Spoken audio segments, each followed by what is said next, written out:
Hi friends, हम लोग इसके पहले आर्ट्स क्लासेस में सातवाहन वंश हम लोग चर्चा कर रहे थे, है ना।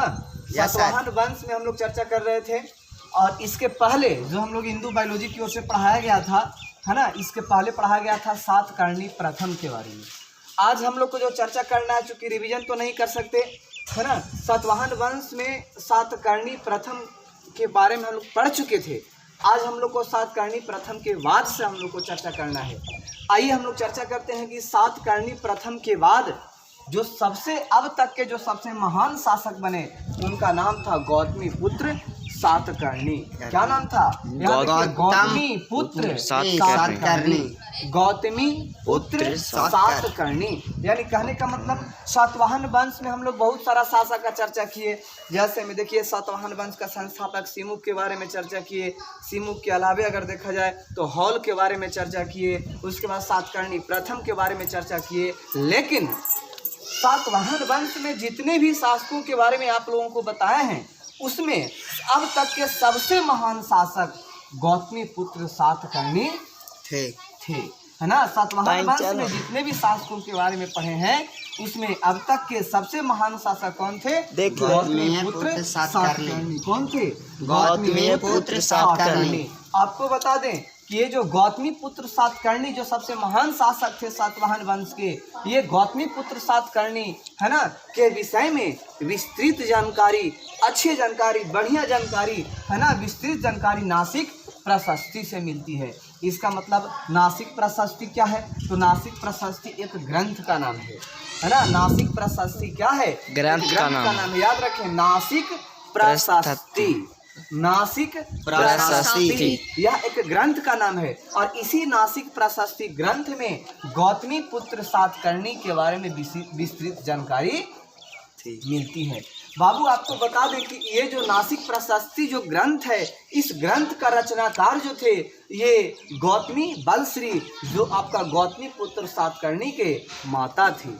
यानी कहने का मतलब ये हुआ कि नासिक प्रशस्ति का जो रचनाकार थे, उनका रचनाकार का नाम था गौतमी बलश्री। तो गौतमी बलश्री कौन थी? तो गौतमी बलश्री गौतमी, है ना, गौतमी पुत्र सातकर्णी के माता थी। इसका मतलब गौतमी पुत्र सातकर्णी के माता का नाम क्या था? गौतमी बलश्री। गौतमी पुत्र सातकर्णी के माता का नाम क्या था? गौतमी बलश्री। गौतमी बलश्री। और ये गौतमी बलश्री ने ही, है ना, ये नासिक प्रशस्ति का रचना किया और इसी नासिक प्रशस्ति में गौतमी पुत्र सातकर्णी के बारे में विस्तृत जानकारी मिलती है।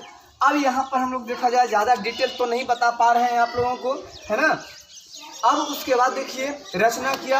अब उसके बाद ये जो गौतमी पुत्र सातकर्णी थे, ये जो आपका गौतमी पुत्र सातकर्णी थे, ये गौतमी पुत्र सातकर्णी इन्होंने अंतरजातीय विवाह पर रोक लगाया था, है ना। गौतमी पुत्र अंतरजातीय विवाह मतलब जो अदर कास्ट में जो विवाह होता है ना, हम किसी और कास्ट, वो किसी और कास्ट, वो किसी और कास्ट, यानी कहने का मतलब जो अंतरजातीय विवाह होता है, दूसरे जातियों से जो विवाह होता है, ऐसे अंतरजातीय विवाहों पर ये गौतमी पुत्र सातकर्णी ने रोक लगा दिया था। अर्थात गौतमी पुत्र सातकर्णी जो थे, अपने शासनकाल में इन्होंने सभी जनता को आदेश दिया था कि हमारे शासनकाल में कोई भी व्यक्ति अंतरजातीय विवाह कभी नहीं करेगा। अर्थात अंतरजातीय विवाह पर गौतमी पुत्र सातकर्णी ने रोक लगा दिया था, प्रतिबंध लगा दिया था। तो इसका मतलब यदि प्रश्न आएंगे कि सातवाहन वंश के सबसे महान शासक कौन थे, तो क्या बोलेंगे? गौतमी पुत्र सातकर्णी, है ना। गौतमी पुत्र सातकर्णी के माता का नाम क्या था? गौतमी बलश्री। गौतमी पुत्र सातकर्णी के बारे में विशेष जानकारी, विस्तृत जानकारी किस ग्रंथ से मिलती है? नासिक प्रशस्ति। नासिक प्रशस्ति के रचनाकार कौन थी? तो गौतमी बलश्री, जो इनके माता थी, सातकर्णी के माता थे। अगर यहाँ पर प्रश्न आएगा, चूंकि सातवाहन वंश में तो बहुत सारे शासक आते थे, है ना, लेकिन यहाँ पर यदि प्रश्न आएगा कि सातवाहन वंश, है ना, सातवाहन वंश में कौन शासक या कौन सा ऐसा शासक था, याद रखें क्वेश्चन को, सातवाहन वंश में कौन सा ऐसा शासक था जिन्होंने अंतरजातीय विवाह पर रोक लगाया था, तो वह शासक का नाम था, क्या नाम था? है ना, वह शासक का नाम था गौतमी पुत्र सातकर्णी।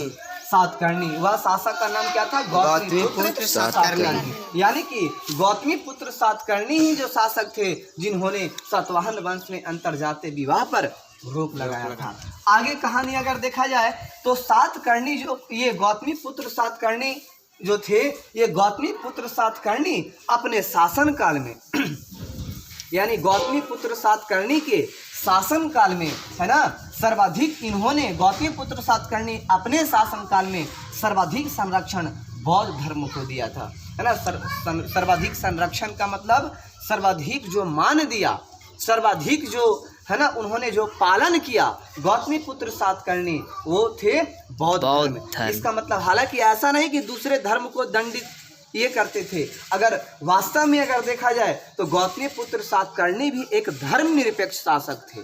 धर्मनिरपेक्ष का मतलब सभी धर्म को समान मान आदर किया करते थे, सभी धर्म को समान मानते थे। लेकिन, है ना, जितने भी धर्म थे उनमें सबसे ज़्यादा संरक्षण, सबसे ज़्यादा जो संरक्षण प्रदान किया गौतमीपुत्र सातकर्णी ने, वो सबसे ज़्यादा संरक्षण प्रदान किया था बौद्ध धर्म को। इसका मतलब यहाँ पर यदि प्रश्न आएंगे कि सातवाहन वंश के किस शासक ने बौद्ध धर्म को सबसे अधिक संरक्षण प्रदान किया था, तो क्या बोलेंगे? गौतमीपुत्र सातकर्णी। क्या बोलेंगे? गौतमीपुत्र सातकर्णी। यानी कि ये सर्वाधिक संरक्षण जो प्रदान किया वो बौद्ध धर्म को। इतना ही नहीं, आपको कहानी बता दे बाबू कि हम लोग सातवाहन वंश में जितने भी शासकों के बारे में पढ़े हैं, ये सभी शासकों की कहानी आपको बता दें कि ये गौतमीपुत्र सातकर्णी एक ऐसे शासक थे जिनके शासन काल में इनका सीमा चरमोत्कर्ष पर थी। चरमोत्कर्ष मतलब क्लास में आप लोगों को हम बताए हैं, क्लास में आपको बताए थे कि चरमोत्कर्ष का मतलब क्या हो गया। कहने का मतलब सातवाहन वंश में जितने भी शासक थे उनमें सर्वाधिक विस्तृत साम्राज्य, सर्वाधिक लंबा साम्राज्य, है ना, काफ़ी बड़ा साम्राज्य जो था वो था आपको गौतमीपुत्र सातकर्णी के शासन काल में, है ना। यानी कहने का मतलब गौतमीपुत्र सातकर्णी का जब शासन काल चल रहा था तो इनके शासन काल में सातवाहन वंश का साम्राज्य काफ़ी फैल गया था, है ना, काफी क्या हो गया था? फैल गया था। यानी कि चरमोत्कर्ष पर थी, यानी सबसे शिखर पर थी। शिखर मतलब जितने भी सातवाहन वंश में शासक थे वो सभी शासकों की तुलना में, है ना, गौतमीपुत्र सातकर्णी के शासन काल में सबसे सीमा जो लंबा थी वो था आपका ये चरमोत्कर्ष पर जो थी वो थे गौतमीपुत्र सातकर्णी। हाँ, इसका मतलब यदि प्रश्न आएगा कि सातवाहन वंश के किस शासक के शासन काल में, है ना, सातवाहन साम्राज्य का सीमा सबसे शिखर पर था, तो सबसे शिखर पर किसके शासन काल में था सीमा? गौतमीपुत्र सातकर्णी। तो यहाँ पर याद रखेंगे कि गौतमीपुत्र सातकर्णी के शासन काल में, है ना, सीमा सबसे चरमोत्कर्ष पर थी। इसके बाद की आपको कहानी बता दें, ये जो सातकर्णी प्रथम थे, सातकर्णी, चूंकि सातकर्णी प्रथम के बारे में ज़्यादा डिटेल आप लोग को नहीं बताए हैं, चूंकि और भी डिटेल अगर बताते तो एक नहपान शासक थे, है ना, ये एक उसावदात शासक थे, ये सभी का चर्चा, कौन किसको मारा ये सभी का चर्चा कर सकते थे, लेकिन कम से कम समय में हम लोग को शॉर्ट में आप लोग को बता रहे हैं, बाकी डिटेल आप लोग को क्लास में हम बताएंगे। तो गौतमीपुत्र सातकर्णी के बाद अगले शासक का चर्चा किया गया, पुल्लुमावी। अगले शासक कौन? इसका मतलब सातकर्णी प्रथम के बाद शासक बने थे गौतमीपुत्र सातकर्णी, जिन्होंने अंतरजातीय विवाह पर रोक लगाया था, जिन्होंने बौद्ध धर्म को सर्वाधिक संरक्षण किया था। ये गौतमीपुत्र सातकर्णी के बाद अगले शासक पुल्लुमावी का वर्णन मिला। आपको बता दें कि ये जो पुल्लुमावी थे, है ना, ये जो पुल्लुमावी जो शासक थे, ये शक वंश के शासक रुद्रादामन को पराजित करके ये शासक बने थे। इसका मतलब शक शासक, शक शासक का मतलब शक वंश। जैसे हम लोग सातवाहन वंश पढ़ रहे हैं ना, इसी तरह से, है ना, जिस तरह से सातवाहन वंश पढ़ रहे हैं उसी तरह से एक वंश था शक वंश, है ना, उसी तरह से कौन सा वंश था? शक वंश। और शक वंश के शासक थे रुद्रादामन। शक वंश के एक शासक थे जिनका नाम था रुद्रादामन, और इसी शक वंश के शासक रुद्रादामन को ये पुल्लुमावी ने पराजित किया, और पुल्लुमावी ने रुद्रादामन को पराजित करके हराकर ये पुल्लुमावी क्या बना? शासक बना। चलिए, पुल्लुमावी के बाद, है ना, आगे हम लोग चर्चा कर देते हैं, शॉर्ट में आप लोग को बता देते हैं। कि गौतमीपुत्र सातकर्णी के बाद आगे शासक बना पुल्लुमावी, और पुल्लुमावी के बाद जो अगले शासक बने यानी अंतिम महान शासक जो थे, यानी सातवाहन वंश के जो अंतिम महान शासक और अंतिम शासक जो थे, उनका नाम था याज्ञश्री सातकर्णी। देखिए नाम को बढ़िया से आप लोग याद रखिएगा, याज्ञश्री सातकर्णी, याज्ञश्री सातकर्णी। क्या बोलेंगे? याज्ञश्री सातकर्णी। इसका मतलब है ना, ये पुल्लुमावी के बाद अंतिम शासक के रूप में या अंतिम महान शासक के रूप में कौन शासक बना? याज्ञश्री सातकर्णी। कौन बना? याज्ञश्री सातकर्णी। याज्ञश्री सातकर्णी। आपको कहानी बता दें कि ये जो सातवाहन वंश के जो सबसे अंतिम शासक थे, अंतिम महान शासक थे याज्ञश्री सातकर्णी, ये याज्ञश्री सातकर्णी के शासन काल में है ना, ये एक सिक्का मिला और सिक्का के ऊपर जहाजों का चित्र मिला था। जैसे कहने का मतलब आज जिस प्रकार आप सिक्का देखते हैं तो सिक्का पर देखिएगा एक तरफ कुछ ना कुछ लिखा हुआ रहेगा और दूसरे तरफ महात्मा गांधी का है ना, या भारत का, इस तरह से कुछ चित्र रहता, देखते होंगे आप, रहता है ना चित्र। उसी तरह से आपको बता दें कि ये जो सातवाहन वंश के जो अंतिम महान शासक थे याज्ञश्री सातकर्णी, इनके साम्राज्य में, इनके शासन काल में एक सिक्का चलाया गया था, और इन याज्ञश्री सातकर्णी के शासन काल में जो सिक्का चलाया गया था, इस सिक्का के ऊपर जहाजों का चित्र बनवाया गया था।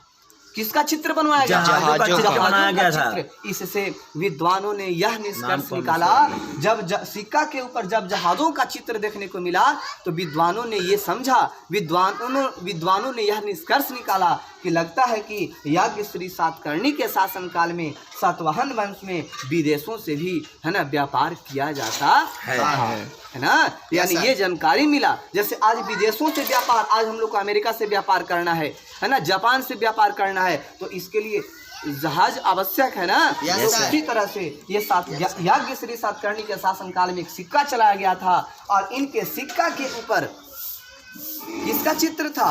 जहाजों का चित्र था। इनके सिक्का के ऊपर किनका चित्र था? जहाजों का चित्र था। किनका चित्र था? जहाजों का चित्र था, है ना। और इस जहाज को जो चित्र देखा गया, इससे यह विद्वानों ने निष्कर्ष निकाला, विद्वानों ने यह बताया कि जहाजों का चित्र था।